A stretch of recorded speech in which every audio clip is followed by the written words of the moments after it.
ताक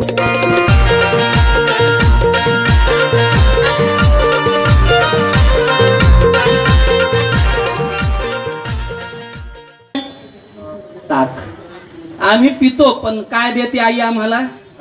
ताक देते ना कन्हैया. आम्ही कुठं नंदबाबाची मुलं आहोत? आम्ही सगळे गवळीयांच्या घरची आहोत. दही दूध तूप लोणी भरपूर आहे, पण आई आम्हाला ताक प्यायला देते. म्हणजे तुमच्या घरातलं दही दूध तूप लोणी कुठं जातं? म्हणे सगळं मथुरेला जातं. आणि मथुरेत जाणाऱ्या दही दूध तूप लोण्यावरती तिथली आसुर प्रवृत्ती दष्टपुष्ट होते.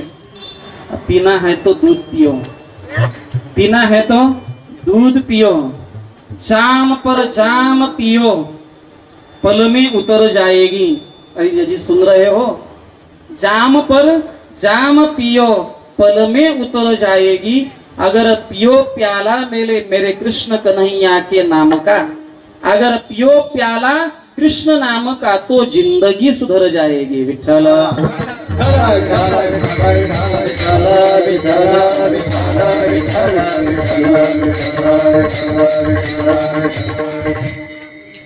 ठरलं आपलं काय? म्हणजे आजपासून आपण चोरी करायला सुरुवात करायची. चोरी करायची वाईट गोष्ट आहे, चोरी करणं चांगलं नाही. अरे बाबांनो, चोरी दुसऱ्याच्या घरी करायची नाही. तुम्हाला सगळ्यांना भरपूर खाऊ घातल्याशिवाय मला पर्याय नाही. तुमच्याकडून भरपूर मला कार्य करून घ्यायचं आहे, पण याकरता तुम्हाला सगळ्यांना माझ्या पाठीमागे यावं लागेल. हेच महाराज अभंगाच्या प्रथम चरणात याला तरी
याल तरी यारे लागे अवघे माझ्या मागे मागे. हे गोपाळगड्यांनो, तुम्हाला पाठीमागेच जायचं असेल तर माझ्या पाठीमागे या. तर अशा आवाजाच्या पाठीमागे म्हणायलाही बरं वाटतं.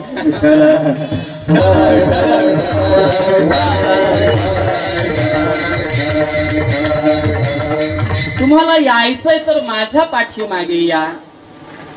भाव असा आहे, आपण सगळेजण अनेक गोष्टींच्या पाठीमागे धावून धावून थकलेली मंडळी आहोत.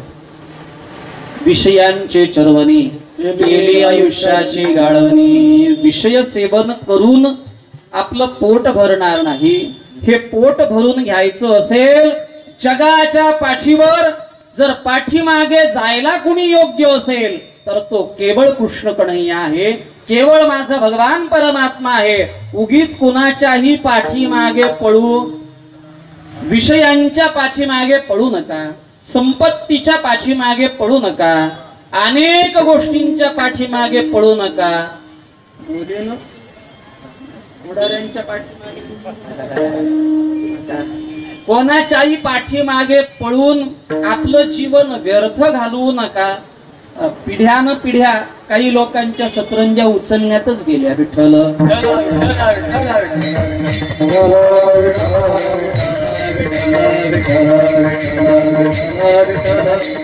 तुम्हाला पाठीमागे जावं वाटतं ना, यायचं असेल तर माझ्या पाठीमागे या, याल तरी या रे लागे. बघा महाराज भावच आहे. बघा संतांची ही भाषा आहे पाठीमागे येण्याची, आणि देवाचीही भाषा आहे. पण देवाच्या भाषेत अट आहे, यायचं असेल तर याल तरी या रे लागे. आणि संत महात्मे बोलवत असताना कसे बोलवतात? या रे या रे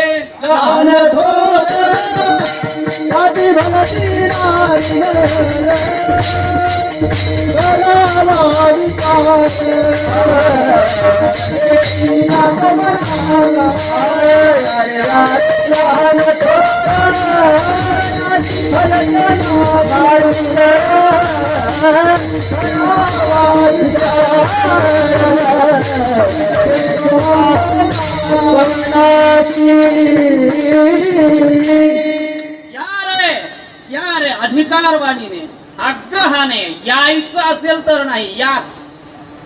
तुम्हाला जर तुमचं हित करून घ्यायचंय तर याच. संत महात्मे आग्रहाने.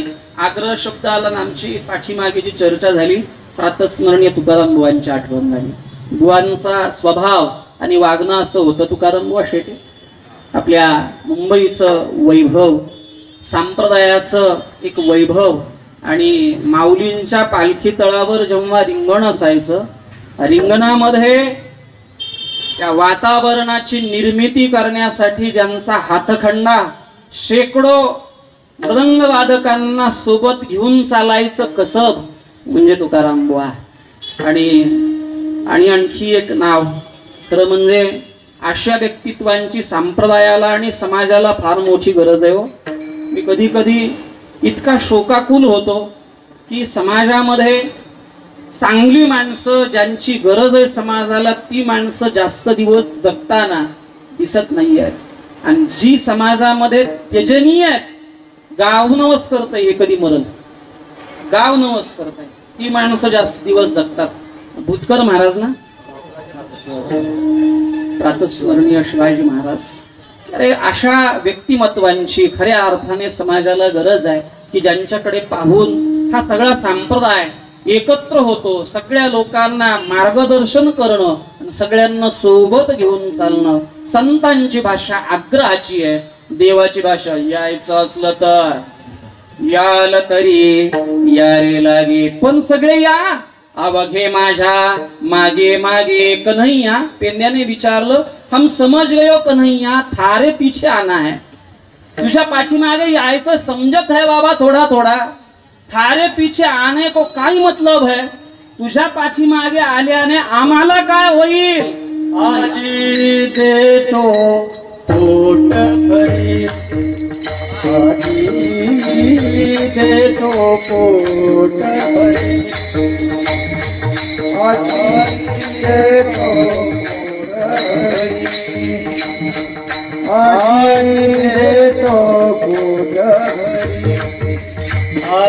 पुरे मनाल तोवरी, पुरे मनाल तोवरी, आजी देतो पोट भरी, आजी देतो पोट भरी, पुरे मनाल पुरे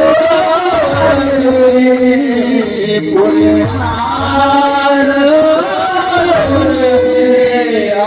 आई देतो पोट भरी, आज देतो पोट भरी.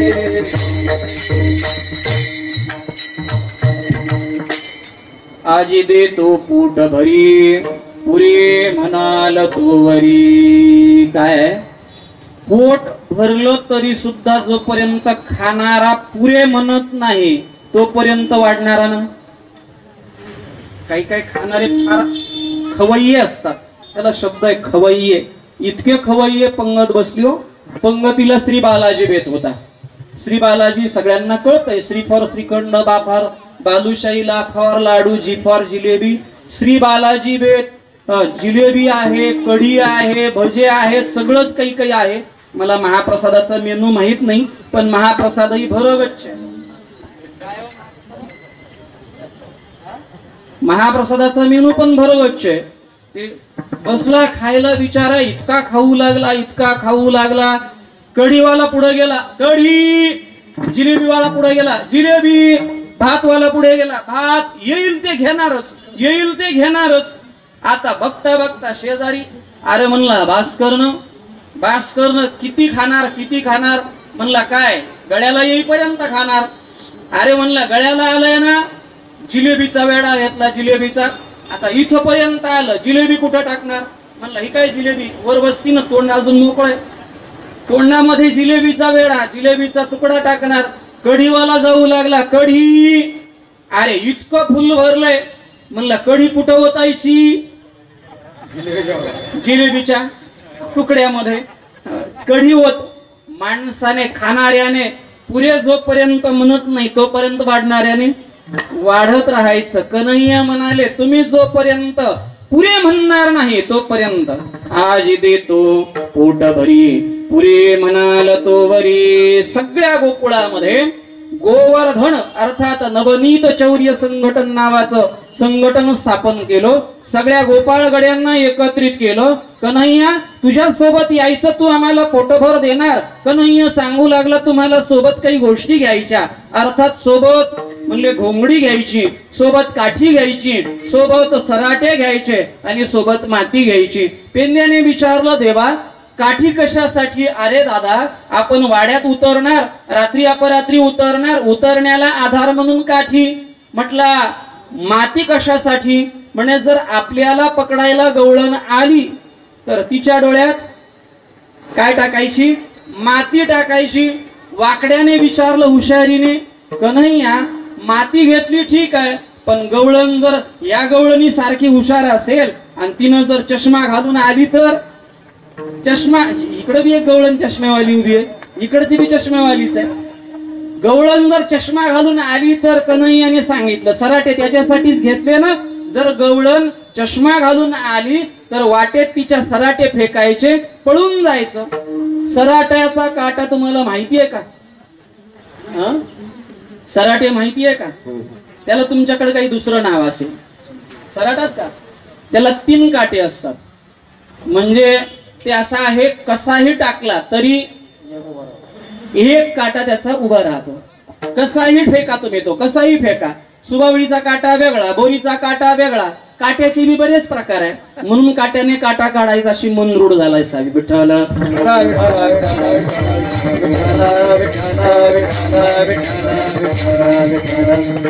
कसाही फेकला उभाच राहतो, एक बाजू सरळ उभी राहते. काही समाजामध्ये काही ठिकाणी माणसं अशी असतात, पहा महाराज मी काय करू, महाराज मी काय करू. अहो त्याला तुम्ही तुपात घोळा, तेलात घोळा, साखरेत घोळा, तो एक बाजू वर राहून टोचल्याशिवाय राहणार नाही. सगळं चांगलं झालं, इतका उशीर असते का. सगळं चांगलं झालं, चालच गेली तालातून. सगळं चांगलं झालं, आवाजच येत नव्हता. सगळं चांगलं झालं, सावलीच नव्हती. सगळं चांगलं झालं, भाजीला समजून चला सराटा आहे. विठ्ठल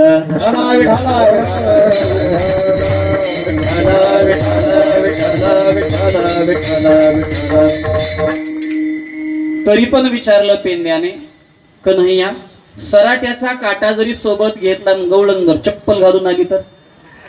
कृष्ण कन्हैयाने सांगितलं, घोंगडी त्याच्यासाठीच घेतली.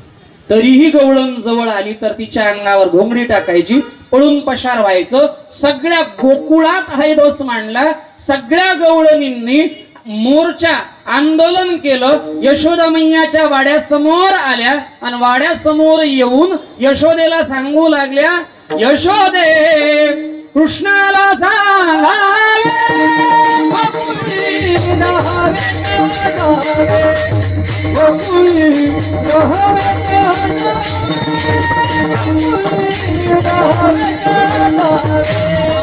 यशोदे